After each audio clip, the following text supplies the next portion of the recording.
The red glow of alien weapons lit up the night sky over Seoul as Captain Li Huan pressed his back against the broken concrete wall. His rifle felt heavy in his hands, and the power indicator showed only 30% charge remaining. Around him, the sounds of battle echoed through the empty streets, the sharp crack of human plasma rifles answered by the deep hum of Vorthan energy weapons. "Captain, we have movement on the east side," whispered Lieutenant Parkmina, her voice barely audible through the comm unit. She was positioned 3 blocks away, watching the main road through her scope, at least 20 of them, moving in formation. Juan closed his eyes for a moment, trying to push away the exhaustion that had been building for weeks.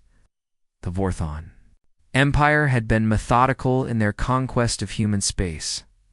First the outer colonies, then the inner worlds, and now Earth itself.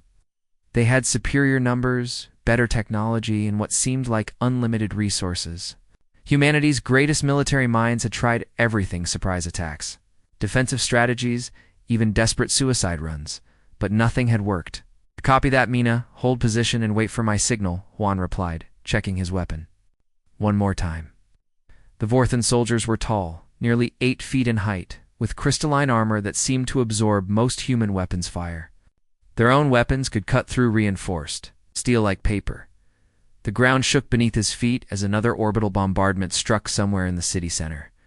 Juan could see the massive alien ships hanging in the sky like dark clouds, their hulls bristling with weapons that could destroy entire city blocks in seconds. Earth's orbital defense platforms had fallen within the first day of the invasion. The planetary shield generators had lasted maybe a week longer. "Sir, we're getting reports from command," came another voice over the comm. It was Sergeant Kim Tae, stationed at their makeshift command post in the subway tunnels. "London sector has gone dark.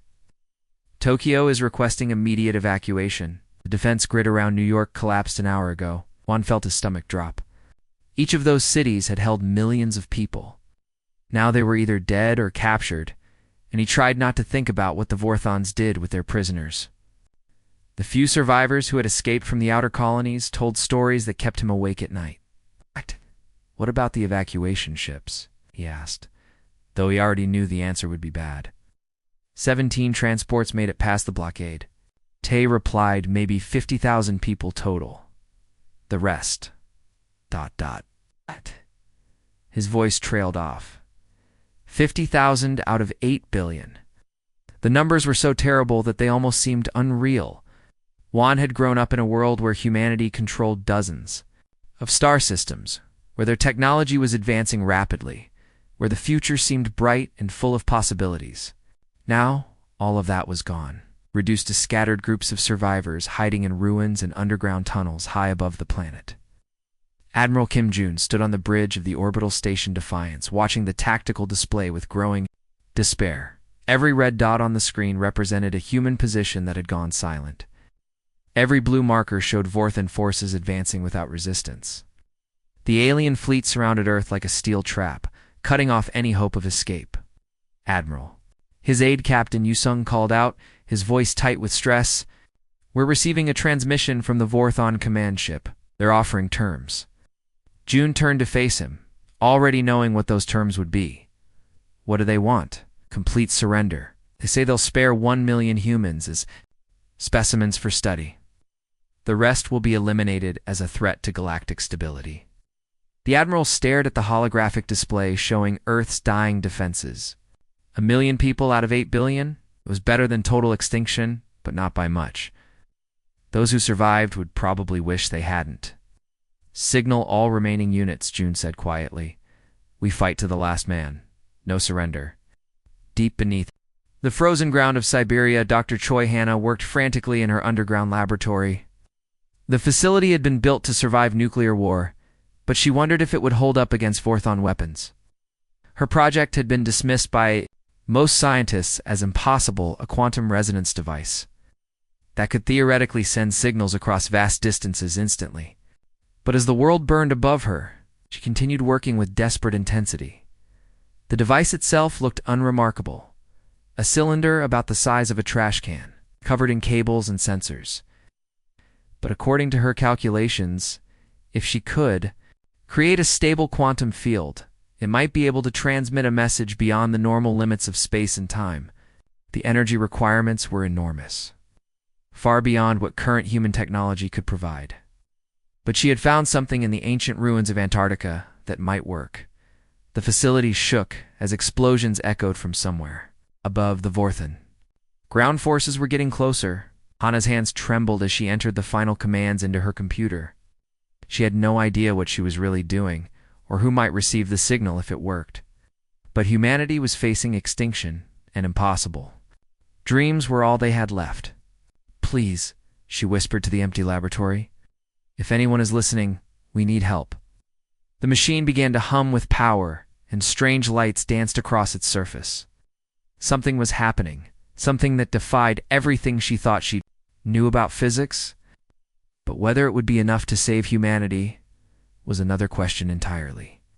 The morning sun barely penetrated the thick smoke that covered what remained of Tokyo as Major Song Woo crouched behind the twisted metal of a destroyed tank. His uniform was torn and dirty, and he hadn't slept in 36 hours, but his eyes remained sharp as he studied the Vorthen supply depot through his binoculars. "Sir, are you sure about this?" asked Corporal Lee Jin, checking his rifle for the third time in 5 minutes. The young soldier's hands were shaking, and Song could see the fear in his eyes. They all knew this was probably a suicide mission, but they also knew that doing nothing meant certain death anyway.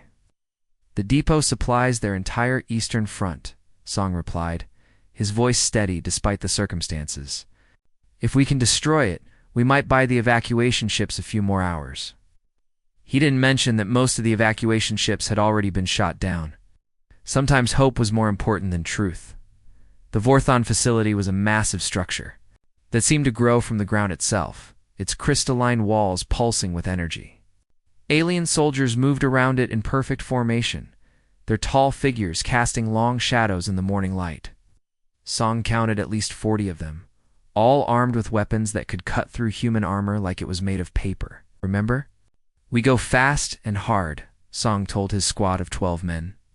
"Plant the charges on the main power core and get out. Don't try to be heroes. Just do the job and run."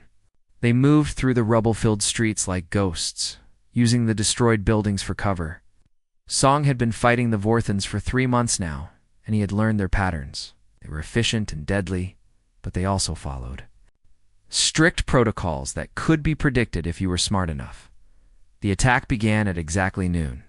Song's squad hit the depot from 3 directions at once, their weapons blazing. The human plasma rifles couldn't penetrate Vorthon armor easily, but concentrated fire could overload their shields. The aliens responded immediately, their deep, humming weapons sending beams of energy that turned concrete into dust. "Jin, get those charges to the power core," Song shouted over the noise of battle. The young corporal nodded and ran toward the center of the facility, carrying a backpack full of military explosives. Song watched him go, knowing the boy probably wouldn't make it back. Meanwhile, high above the planet, the Vorthen fleet prepared for the final phase of their conquest. Prime Destructor Velanash stood on the bridge of his command ship watching the tactical displays with satisfaction. The human resistance was collapsing exactly as his computer models had predicted. Within hours, the planet would be completely under Vorthon control. "Commander," his aide reported, "ground forces are requesting permission to begin the cleansing protocol. All major population centers are secured." Velanash nodded slowly. These humans had fought harder than most species the Empire had conquered. They showed courage and determination that was almost admirable. But courage meant nothing against superior technology and numbers. "Signal the fleet," he ordered. "Begin final operations. Give these humans an honorable death." Deep beneath the Siberian wasteland, Dr. Choi Hanna stared at her instruments in amazement and terror. The quantum resonance device was working, but not in any way she had expected. The energy readings were off the charts, showing power levels that should have been impossible. The machine was connecting to something vast and ancient, something that had been waiting in the darkness between the stars. "What have I done?" she whispered as the laboratory filled with strange light that seemed to come from everywhere, and nowhere at once. The ancient artifact she had found in Antarctica was glowing brighter than the sun. but somehow it didn't hurt to look at it directly. The facility shook again as Vorthan forces drew closer to her position. She could hear their weapons firing in the tunnels above, the sound of human screams echoing through the metal corridors. But she couldn't stop now. The machine was building towards something incredible, something that might change everything. Back in Tokyo, Major Song-woo watched Corporal Lee Jin disappear into the Vorthon facility. The boy was brave, but Song knew the odds were against him. Around the depot, human soldiers were falling one by one, their weapons unable to match the alien technology.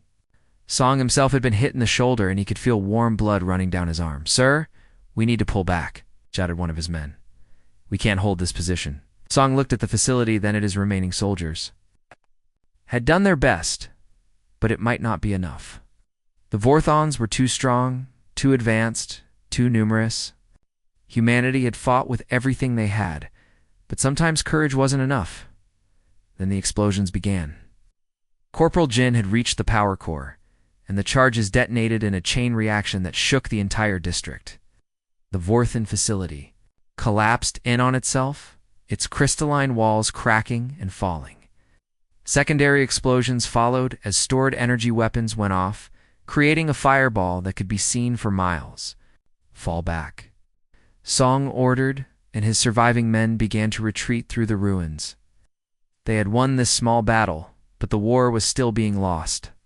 All around them, the planet was dying, and humanity was running out of time.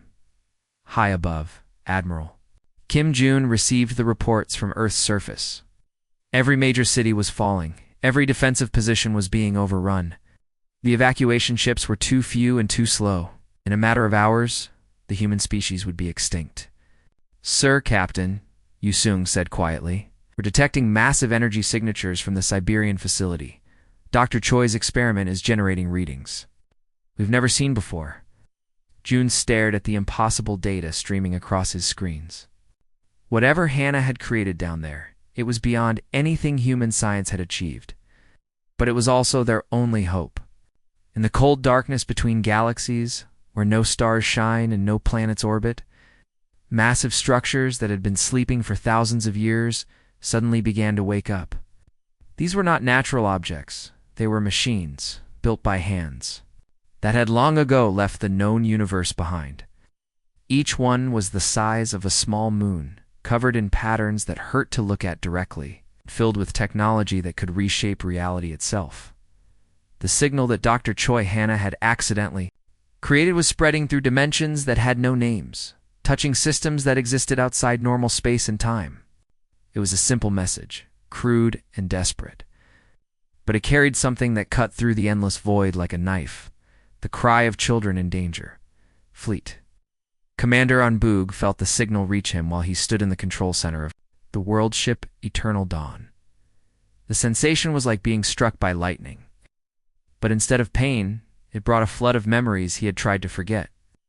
Images of a blue planet with white clouds, of cities filled with people who looked like him, of a world he had left behind so long ago that most of its current inhabitants had never heard the stories of their departure. Commander said Navigation Officer Hans Sora, her voice tight with emotion, "We're receiving the quantum resonance. It's coming from the Sol system." Byung closed his eyes and felt the weight of 50,000 years pressing down on him. He and his people were the descendants of humans who had left Earth. When their technology had grown so advanced that staying would have meant dominating the galaxy, they had hoped that by leaving, the younger species would have time to grow, to mature, to become something worthy of the stars.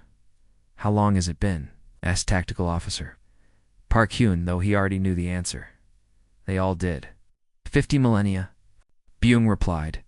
"We thought they would have time. We thought the galaxy would learn wisdom in our absence." He looked at the tactical display, which showed the current state of the Milky Way. Instead of the peaceful confederation they had hoped for, they saw empires built on conquest, species that preyed on the weak, and worst of all, their own children.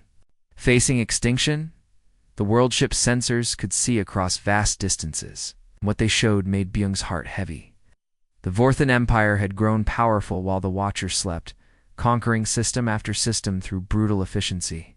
They had made the same mistake that countless species had made before them. They had underestimated humanity. "Sir," reported Communications Officer Kim Nara, "we're detecting similar signals from 17 other monitoring stations. The entire network is coming online." Byung nodded grimly. The monitoring stations had been left behind when the Watchers departed, automated systems designed to watch over the galaxy's younger races. They had been programmed to activate only in the most desperate circumstances, when the children of Earth faced complete destruction. "Begin the recall protocol," Byung ordered. "Wake the fleet. Our family needs us." Across the dark void between galaxies, 1,000 world ships began to stir. Each one carried millions of humans who had evolved far beyond their earthbound cousins. They had spent 50,000 years exploring the deepest mysteries of the universe, learning to manipulate matter and energy in ways that seemed like magic to younger species. But they had never forgotten where they came from. The space around the world ships began to crack and tear as they prepared to return to normal space. The Watchers had learned to travel through dimensions that existed outside the normal flow of time, allowing them to cross impossible distances in moments. But the journey back to the galaxy of their birth was not just physical, it was emotional, spiritual, a return to a home they had tried to forget. On the world ship Eternal Dawn, engineer Li Dong worked frantically to prepare the reality manipulation systems. These were weapons that didn't just destroy enemy ships, they rewrote the basic laws of physics around them, turning armor into gas and shields into conductors. The technology was so advanced that using it felt like playing God, which was exactly why the Watchers had left the galaxy in the first place. "Sir," reported Sensor Officer Yu Min, "we're getting detailed scans of the Sol system. The situation is worse than we thought. Earth is completely surrounded, and the Vorthan fleet outnumbers the human defenders by 1,000 to 1. Byung studied the tactical display with growing anger. The Vorthans had brought enough firepower to destroy 100 worlds, all focused on one small blue planet? It was overkill on a scale that spoke of deep hatred or fear. Perhaps the Vorthans had sensed that humanity was more dangerous than they appeared. "How long until we can reach them?" he asked. 30 minutes, two-dimensional breach," Han Sora replied. "But sir, should we signal them first? Let them know we're coming?" Byung considered this for a moment. The humans on Earth had no idea that their ancestors had ever left the planet. To them, the Watchers would appear as aliens, as foreign as the Vorthans themselves. But there was no time for explanations, or gentle introductions. "No," he decided. "We'll introduce ourselves after we've dealt with the threat. Right now, our children are dying, and that's the only thing that matters."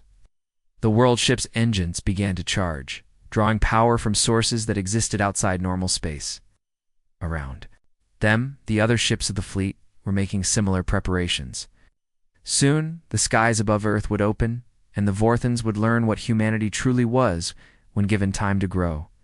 The signal that Dr. Choi Hanna had created was about to be answered in a way that would change the galaxy forever. The first sign that something had changed was the way the stars seemed to bend. Captain Li Wan was crouched in the ruins of a shopping mall, watching Vorthan soldiers march through the streets below, when the sky above Seoul suddenly twisted, like water being stirred. Alien invaders stopped in their tracks, their crystalline heads turning upward as reality itself began to crack. "What is that?" whispered Lieutenant Park Mina through the comm unit, her voice filled with wonder and fear. Juan stared up at the impossible sight. The darkness between the stars was tearing open like fabric, revealing something that hurt to look at directly. Light that wasn't light poured through the gaps, and shapes that his mind couldn't properly understand began to emerge from the tears in space. High above the planet, Prime Destructor Velanash felt his confidence crumble as his sensors detected the massive energy signatures appearing around Earth. Ships were materializing from nowhere, not just a few vessels, but hundreds of them, each one larger than his entire fleet combined. These weren't the crude metal constructs that humans had been using. These ships seemed to be grown rather than built, their surfaces flowing like liquid crystal and pulsing with power that made his instruments. "Scream warnings, unknown vessels. Identify yourselves," Velanash transmitted, though his voice carried none of its previous authority. His hands were shaking as he stared at the tactical display. The new ships didn't just appear on his screens, they seemed to exist in multiple dimensions at once. Their true size and number impossible to calculate. The response came not through normal communications, but directly into his mind, bypassing all his defenses and speaking in a voice that carried the weight of ages. We are the Watchers. We are humanity's elder brothers. You have made a very grave mistake. On the bridge of the world ship Eternal Dawn, Fleet Commander On Byung stood calmly as his ship's reality manipulation systems came online. The Vorthan fleet's energy shields, which had been so effective against primitive human weapons, suddenly found themselves conducting the very attacks they were meant to deflect. It was a simple matter of rewriting the fundamental forces that held the shield particles together. Target their command vessels first, Byung ordered, his voice steady despite the anger he felt. Show them what humanity becomes when given 50,000 years to grow. The Watchers' weapons didn't work like normal technology. Instead of firing projectiles or energy beams, they simply changed the rules of physics around their targets. Vorthan dreadnoughts that had seemed invincible moments before began to phase out of existence. Their matter converted to harmless energy and dispersed into space. Others found their hulls transformed into gas, or their weapon systems turned into flowering plants. Navigation Officer Han Sora watched the destruction with mixed feelings. Sir, the Vorthon fleet is trying to retreat. Should we pursue? Byung considered this. The Vorthans had come to Earth expecting to fight primitive humans with simple weapons. Instead, they were facing technology that operated on principles they couldn't understand. It was like watching children try to fight a storm. Let them run, he decided. But make sure they remember this day. Send a message to their homeworld. Any species that threatens our children will face the same fate. Earth's surface, the battle was turning into something beyond belief. Captain Li Wan watched through his scope as Vorthan ground forces suddenly found their weapons transforming into harmless objects: flowers, butterflies, children's toys. What tall alien soldiers who had seemed so terrifying just moments before now stood confused and defenseless as their crystalline armor began to dissolve. Sir, Lieutenant Park Mina called out, her voice filled with amazement. We're receiving a transmission on all frequencies. It's in Korean, but the accent is ... strange. The voice that came through their communicators was warm and familiar, yet carried an authority that spoke of incredible age and experience. Children of Earth, this is your family returning home. We know you have questions, but right now, just know that you are safe. The danger has passed. Dr. Choi Hannah stood in her underground laboratory, staring at the quantum resonance device that had somehow called their saviors home. The machine was still glowing with that impossible light. But now, it felt different, not desperate and chaotic, but calm and purposeful. Through some miracle she didn't understand, her crude signal had reached across the void and touched the hearts of beings she had never dreamed existed. Who are you? She whispered to the empty air, though somehow she sensed that her words were being heard. The answer came not as a voice, but as knowledge that appeared directly in her mind. We are what you will become, given time and wisdom. We are the humans who left Earth long ago, hoping that our children would grow to be worthy of the stars. Today you have proven that our faith was justified. Admiral Kim Jun stood on the bridge of the Defiance, watching in stunned silence as the Vorthon fleet fled in complete disorder. Ships that had been preparing to destroy his world were now running for their lives, their formations broken and their weapons useless. The mysterious vessels that had appeared from nowhere were not pursuing the fleeing aliens, but instead seemed to be healing the damage they had caused. Sir, Captain Yusung reported, his voice barely above a whisper. We're detecting massive energy signatures around the planet. The new ships they're repairing the damage. Cities are being rebuilt, the orbital platforms are reforming, and the people who were killed. He stopped, unable to continue. June looked at the readings and felt his knees go weak. The impossible ships weren't just fixing the physical damage, they were somehow reversing time itself, bringing back the dead and restoring everything the Vorthons had destroyed. It was technology so advanced that it seemed like magic wielded. by beings who claimed to be human. The skies had opened, and humanity's true family had come home. The destruction of the Vorthan fleet took exactly 47 minutes. Ships that had terrorized the galaxy for centuries were reduced to expanding. Clouds of harmless particles by weapons that operated on principles the younger species couldn't begin to understand. But Fleet Commander On Byung was not interested in simple destruction. He wanted answers. Prime Destructor. Velanash found himself suddenly standing on the bridge of the Eternal Dawn, though he had no memory of how he had gotten there. One moment, he had been on his command ship, watching his fleet die around him. And the next he was facing a human who radiated power that made his alien instincts scream warnings of danger. "You thought you were conquering a primitive species?"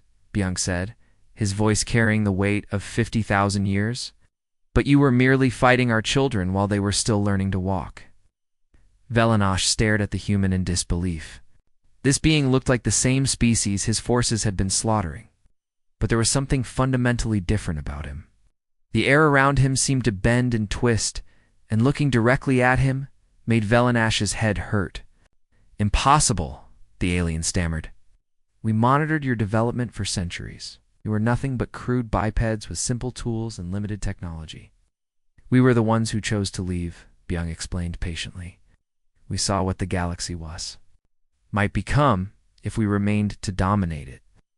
We hoped that, in our absence, the younger species would learn wisdom, cooperation, and growth. Instead, we returned to find empires built on conquest and species that prey upon the weak. The Watcher's intervention was not merely military, it was transformative. Using technology that seemed to border on the divine, they began what they called the gardening. Across the galaxy, aggressive species found their violent impulses mysteriously dampened. Warlike civilizations discovered that their weapons no longer functioned properly. The very fabric of space began to favor cooperation over conquest. Earth, Dr. Choi Hanna, stood in what had been her laboratory, now transformed into something that resembled a temple more than a scientific facility. The quantum beacon had become a permanent gateway, connecting humanity's children with their cosmic siblings. Commander Byung had materialized beside her through methods she couldn't begin to understand. "What happens now?" she asked, still struggling to process everything that had occurred. "Now we teach," Byung replied, his eyes kind but ancient. "We show the galaxy what humanity was always meant to become, not conquerors but gardeners. Destroyers but builders. The strong protecting the weak, the wise guiding the young." The transformation was happening everywhere at once. In the ruins of Seoul, Captain Lee Wan watched in amazement as his city rebuilt itself. Buildings rose. From their foundations, the dead walked again, as if they had never fallen, and the scars of war disappeared like bad dreams. But more than that, he could feel something changing inside himself, a sense of purpose and connection that he had never experienced before. "Sir, Lieutenant Park," Mina said, her voice filled with wonder. "I can understand them. The Watchers. Not just their words, but their thoughts and feelings. It's like we're all connected somehow, high above the planet." Admiral Kim Jun received reports that defied belief. The Watcher ships were not just healing Earth, they were spreading across the galaxy, transforming entire star systems. Species that had been enemies for millennia were suddenly laying down their weapons and working together. Pirates and raiders found themselves compelled to help their former victims. Slave traders freed their captives and began building schools instead of prisons. "Sir," Captain Yusun reported, his voice shaking with excitement, "we're receiving requests for peaceful contact from over 200 species. They're all asking the same question. How do we join the humans?" June smiled for the first time. "In years, signal them back. Tell them we're accepting applications for citizenship in a new kind of galaxy." The Vorthan Empire, like dozens of others, found itself transformed overnight. Their weapons became tools of creation, their warships became exploration vessels, and their soldiers became teachers and healers. Velanash himself discovered that his desire to conquer had been replaced by an overwhelming need to help and protect. The choice was simple: evolve or fade into irrelevance. How did you do this? He asked Biome, touching his chest where he could feel his heart's beating with new purpose. We didn't change you, Byung replied. We simply removed the barriers that were preventing you from becoming what you were always meant to be. Violence and hatred are not natural states. They are diseases that can be cured. Across the galaxy, the story spread like wildfire. Tale of Humanity's return became a warning that echoed through the stars. We thought we were beaten, then the skies opened. It served as a reminder that sometimes what appears to be weakness is actually restraint, and that true strength comes not from the ability to destroy, but from the wisdom to know when to show mercy. The Watchers had returned not as conquerors, but as gardeners, reshaping the galaxy into something beautiful and peaceful. Species that had known only war began to explore art and philosophy. Civilizations that had built their power on the suffering of others discovered the joy of cooperation and mutual aid. In the end, the galaxy learned that humanity's greatest weapon was not their technology or their numbers, but their capacity for growth, forgiveness, and the protection of those who could not protect themselves. The children had grown up, and they were ready to take their place among the stars, not as rulers, but as guardians of a new and better universe. The skies had opened, and everything had changed forever.